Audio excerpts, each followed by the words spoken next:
નમસ્તે વિદ્યાર્થી મિત્રો, કેમ છો? મજામાં ને? આજના લેક્ચરમાં આપ સૌનું હાર્દિક સ્વાગત છે. આજે આપણે ધોરણ 1 વિષય સામાન્ય જ્ઞાન ભણીશું.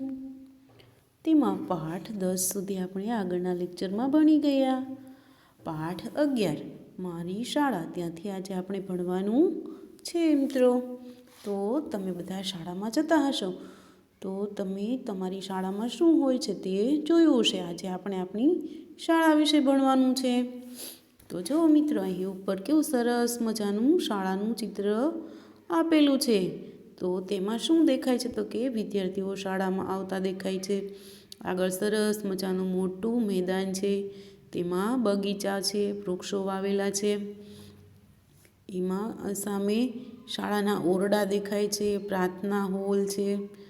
તો વિદ્યાર્થી મિત્રો, તમે તમારી શાળામાં જાઓ ત્યાં પણ હોય છે ને કે શાળાની અંદર પુસ્તકાલય હોય છે, જ્યાંથી સરસ મજાની વાર્તાની ચોપડીઓ વાંચવા મળે. પાણીનું પરબ પણ હશે મિત્રો તમારે ત્યાં. તો મિત્રો, અને આગળ રાષ્ટ્રધ્વજ પણ છે. આવું સરસ મજાનું શાળાનું ચિત્ર આપેલું છે. જો તો તેમાં કેટલા બાળકો છે તો કે ભાઈ 5 બાળકો દેખાય છે. સરસ મજાનું શૂઝ, યુનિફોર્મ પહેરેલો છે, બેગ, ટાઈ સરસ મજાના વ્યવસ્થિત તૈયાર થઈ અને શાળાએ જાય છે મિત્રો. હવે નીચે સૂચના મુજબ લખો એવું કીધું છે મિત્રો. તો ત્યાં આપણે તમારે લખવાનું છે. તેમાં પહેલું, મારી શાળાનું નામ. તો વિદ્યાર્થી મિત્રો, તમે જે શાળામાં જતા હોય ભણવા માટે તે શાળાનું નામ લખવાનું છે ત્યાં. 2 નંબર, મારું નામ. વિદ્યાર્થી મિત્રો, 2 નંબરમાં તમારે તમારું પોતાનું નામ લખવાનું છે. 3 નંબર, મારું ધોરણ. તેમાં મિત્રો તમે જે ધોરણમાં અભ્યાસ કરતા હોય તે તમારું ધોરણ લખવાનું છે. 4 નંબર, મારો રોલ નંબર. કે તમે સ્કૂલમાં જતા હોય ત્યાં તમને રોલ નંબર આપ્યા હોય છે ક્લાસમાં, તો તે તમારો રોલ નંબર લખવાનો છે. 5 નંબર, મારી શાળાનો સમય. તમે જે સમયે શાળામાં જતા હોય તે સમય લખવાનો છે. 6 નંબર, મારા વર્ગ શિક્ષકશ્રીનું નામ. કે તમને ક્લાસમાં જે તમારા શિક્ષક ભણાવતા હોય, તમારા જે વર્ગ શિક્ષકો હોય તેમનું નામ લખવાનું છે મિત્રો. તો છે ને સરસ મજાની બધી વિગતો. આ બધી જ વિગતો તમારે જાતે ભરવાની છે મિત્રો. આપણે આગળ જોઈએ. 2, હા કે ના લખો. અહીં કેટલાક સવાલ આપ્યા છે, તેમાં તમારે હા અથવા ના લખવાનું છે. તો આપણે એક એક સવાલ જોઈએ. પહેલું, તમારી શાળામાં બાગ છે. તો જો તમે શાળામાં જતા હોય ત્યાં બગીચો હોય, વૃક્ષો હોય તો તમારે લખવાનું હા, અને ના હોય તો લખવાનું ના. 2 નંબર, તમારી શાળામાં રમતનું મેદાન છે. જો તમારી શાળામાં રમતનું મેદાન હોય તો જવાબમાં લખવાનું હા, અને ના હોય તો લખવાનું ના. પણ મિત્રો, બધી શાળાઓમાં રમતના મેદાનો હોય છે. 3 નંબર, તમારી શાળામાં પુસ્તકાલય છે. જો તમારી શાળામાં પુસ્તકાલય હોય તો લખવાનું હા, અને ના હોય તો લખવાનું ના. 4 નંબર, તમારી શાળામાં પાણીની પરબ છે. જો મિત્રો, તમારી શાળામાં પાણીની પરબ હોય તો હા લખવાનું, અને ના હોય તો લખવાનું ના. 5 નંબર, તમારી શાળા તમને ગમે છે.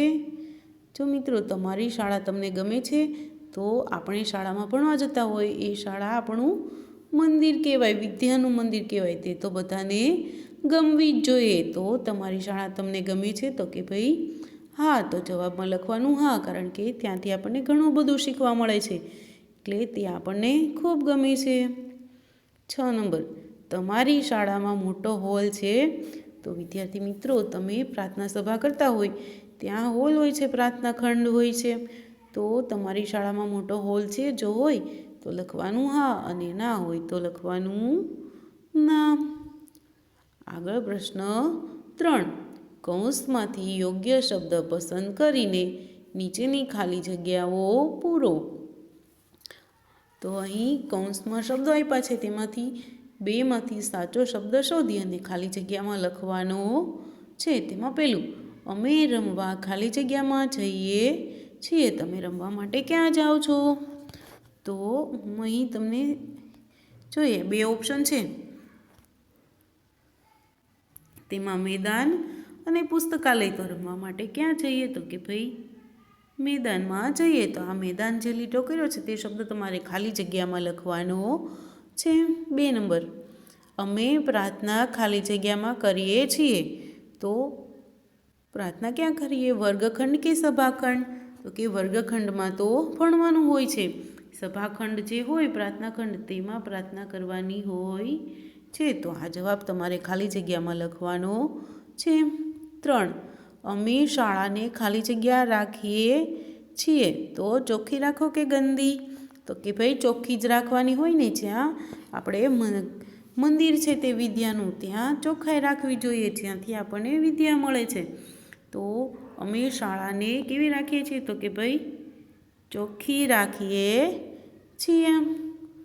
4 નંબર, બગીચામાં ખાલી જગ્યા છે તો શું હોય છે? તો કે ભાઈ ફૂલ છોડ હોય છે, વૃક્ષો અને ફૂલ છોડ.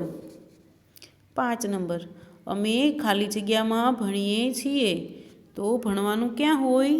તો કે ભાઈ વર્ગખંડમાં ભણવાનું હોય છે. તો આ જવાબ લખવાનો. 6, આચાર્ય સાહેબ ખાલી જગ્યામાં બેસે છે. તો આચાર્ય સાહેબ હોય તે ક્યાં બેસે? તો ઓફિસમાં બેસે. ક્યાં બેસે? ઓફિસમાં. પાણી પીવા અમે ખાલી જગ્યાએ જઈએ છીએ. તો જ્યાં પાણીનું પરબ હોય ત્યાં જ પાણી પીવાનું હોય ને મિત્રો. તો પરબે પાણી પીવા માટે જઈએ છીએ. 8 નંબર, શાળામાં અમને ખાલી જગ્યા ભણાવે છે. તો કે ભાઈ શિક્ષક.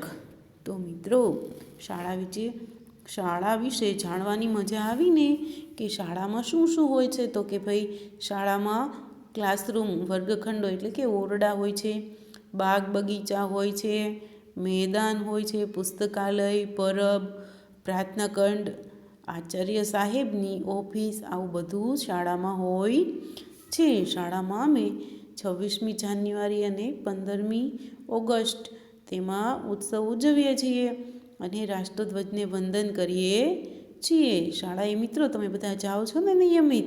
અત્યારે તો નથી જતા કોરોનાના કારણે, પણ બાકી તો આપણે શાળામાં નિયમિત જઈએ છીએ. તો મિત્રો મજા આવીને? તો તમારે તમારા હોમવર્કમાં જે આજે પ્રશ્ન 1, 2 અને 3 તે લખવાના છે અને પાકા પણ કરવાના છે મિત્રો.